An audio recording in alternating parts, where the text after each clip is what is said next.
The sun burned hot over the dry streets of Dust Valley, the kind of western town where shadows, stretched long and whispers, carried heavier than the wind. Men leaned against saloon posts, dust rising under boots, as an Apache girl named Nayeli walked into the open square. Her eyes carried both fire and despair, her braids falling over her shoulders, her skin bronzed by a life lived under the unforgiving sky. The people parted to stare, but not with kindness. Rumors had followed her for months, that no man wanted her, that she carried bad luck, that she was too proud, too wild, too untamable. Children whispered behind their mothers' skirts, and ranch hands spat tobacco juice into the dirt as though to mark her passage. Nayeli stood tall, but the truth pressed hard against her ribs. She was alone. Her tribe had scattered after a brutal raid, and the settlers in town treated her like an outcast. When she whispered, "No man wants me," it was not for pity, it was defiance, a declaration against the lies whispered behind her back. Yet the pain was there, hidden deep, carved in the lines of her face. Across the square, a man watched her with quiet interest. He was no ordinary drifter.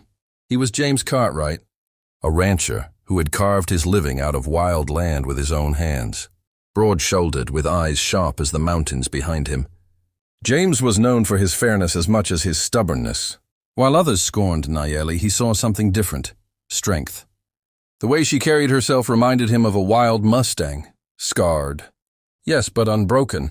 When the town marshal mocked her aloud, asking who would ever take her in, James stepped forward. The square went silent. Dust swirled at his boots as he looked Nayeli straight in the eye and said, "If no one else wants her, then she'll ride with me." Gasps rippled through the crowd. Women muttered, and the marshal laughed in disbelief. But James didn't flinch. He tipped his hat and told her, "Pack your things, girl. My ranch has room for those who can fight the storms." That night, the town gossiped like wildfire. Some said James was mad, others that he was lonely, and some whispered that an Apache girl would bring nothing but ruin. But out on the trail, away from the sneers and doubts, Nayeli felt something she hadn't felt in years: hope. Riding beside James under a canvas of stars, she asked him why he had spoken up for her. He shrugged, his eyes fixed on the horizon. "Because I know what it's like to be unwanted," he said. And in that silence something shifted. Nayeli realized she was not the only soul carved by hardship. The road ahead was uncertain, filled with danger from both settlers and outlaws, who would never accept her place by his side. But for the first time, she no longer felt like she was walking it alone. Life on James Cartwright's ranch was no easy ride. Every sunrise meant hard labor, mending fences, driving cattle, and braving the endless wind that tore across the plains. Nayeli worked alongside the ranch hands, who at first eyed her with suspicion.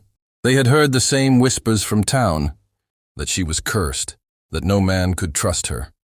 But as the days rolled on, they watched her lift heavy buckets from the well without complaint, ride the wildest horses without fear, and stare down rattlesnakes with a calmness that would unnerve even seasoned cowboys.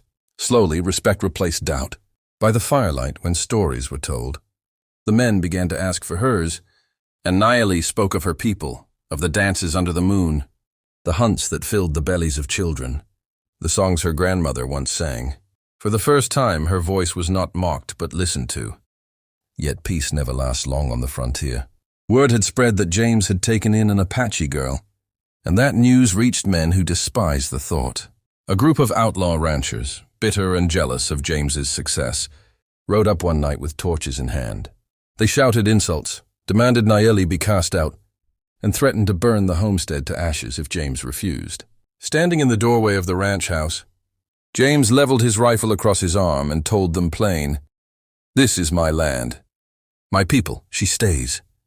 Nayeli stepped beside him, unarmed but unafraid, her chin high against the glow of the torches. The outlaws jeered, calling her a curse, a burden. But James' men, who once doubted her, now stood shoulder to shoulder, rifles loaded, ready to defend.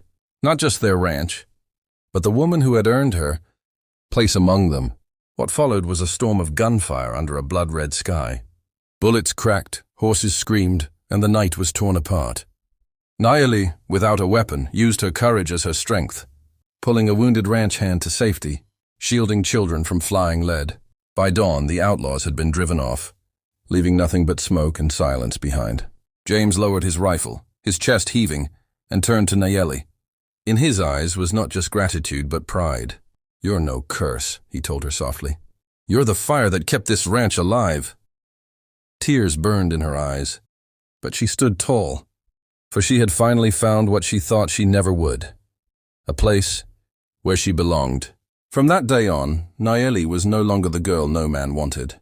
She was part of the Cartwright ranch, a symbol of resilience in a land that only respected strength.